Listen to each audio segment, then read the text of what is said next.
Hi everyone, I wanted to bring you an update because Gary Gensler Resign is now trending, and Forbes put out an article today with this exact heading, Gary Gensler Resign.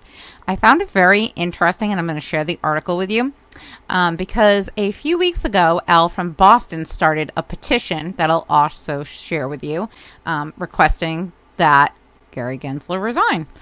So let's get started. Nothing I say is financial advice, guys. Please always do your DD, and I am not picking a side in this. I'm simply sharing information with you. All right, guys, if you Google Gary Gensler resign, you will find both of these articles. The first one that I'm showing you is from CoinCoo News, and it's regarding Al from Boston's petition. It's community sign a petition calling for Gary Gensler's resignation.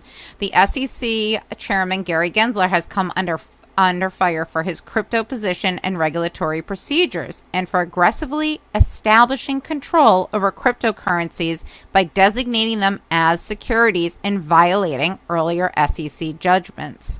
Following the recent claims of corruption and market manipulation, a petition on change.org has been created requesting that SEC Gary Gensler be removed from his position. At the time of publication, the petition Fire Gary Gensler as SEC chairman for obstruction of justice has received over 16,000 votes. So guys, you can go on change.org and sign this petition if it interests you. And you can see right here, Al from Boston started it for retail investors, and it has gotten 16,290 signatures. In order for this to get picked up by media, guys, it generally needs to get over 25,000 signatures. So it's getting up there.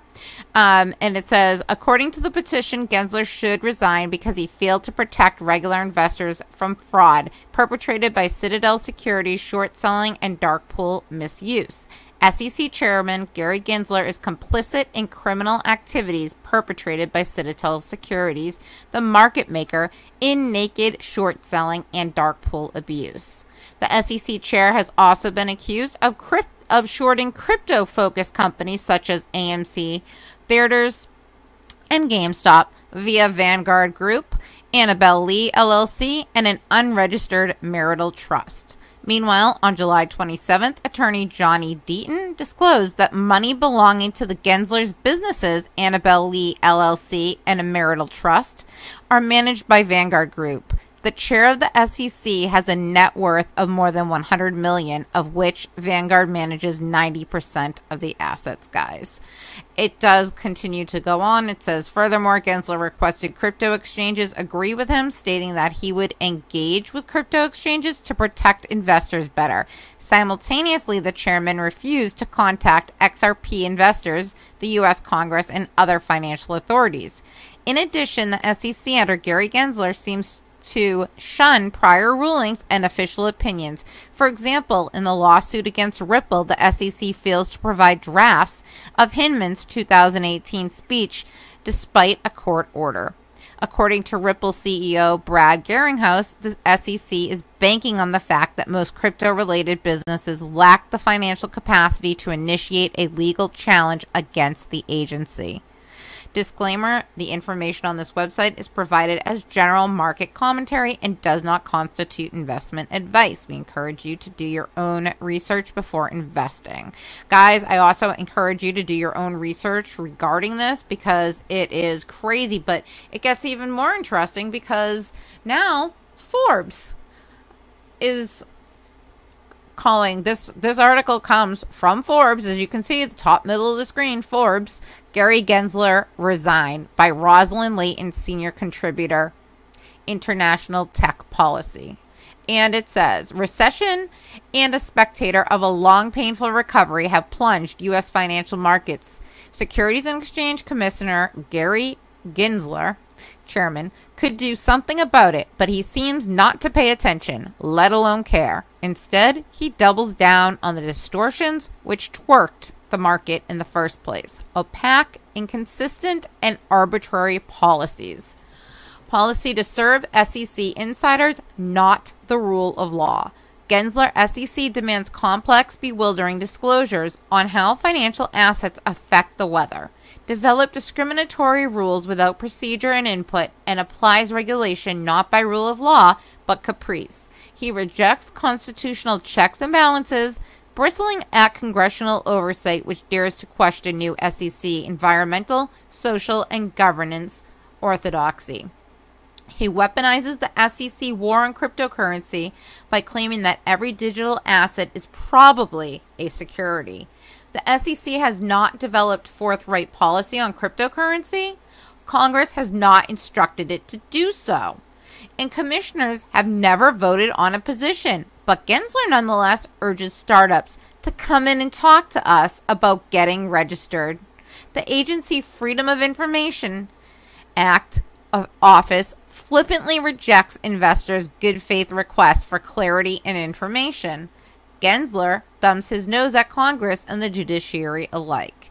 SEC lawyers refuse to comply with court orders to produce evidence on SEC leaders' views, which are material, to SEC versus Ripple Labs, a $1.3 billion lawsuit against an enterprise blockchain company. Magistrate Judge Sarah Netburn repeatedly ordered documents from the SEC's William Hinman's now infamous 2018 speech on crypto. Her July opinion and order blasted the agency for hypocrisy and behavior which suggests that the SEC is adopting its litigation positions to further its desired goal and not out of a faithful allegiance to the law. Welcome to the party. The SEC's pattern of regulation by enforcement, has obliterated the hope of U.S. leadership in financial innovation in cryptocurrency and opportunities for new investors. The SEC's 2-year litigation against Ripple has spooked innovators and discredited the agency in the eyes of consumers and investors, whom by law it is supposed to protect. The SEC's increasingly stupefying arguments about Ripple's digital assets, XRP, have departed even the broad discretion allowed by 1933 Securities Act or the Supreme Court 1946 Howey decision. Subsequent SEC enforcements confirm Gensler's antipathy to tokens, which goes against legal precedent and technological neutrality. In SEC vs. LBRY, the agency took on a New Hampshire-based blockchain developer. Gensler's lawyers said essentially that if a person buys a token on the secondary markets for speculative purposes, then every one of those tokens is an investment contract in a company that the rest of the holders may never have heard of. Nothing else matters. Gensler, attempting to resurrect his once darling profile, offered in a Wall Street Journal op-ed that the SEC treats crypto like the rest of the capital markets, that laws protect investors even with new technologies, and at its toughest, the SEC is merely regulating risky crypto lending products. His statement would be true if the SEC had a simple set of rules for all assets. It does not.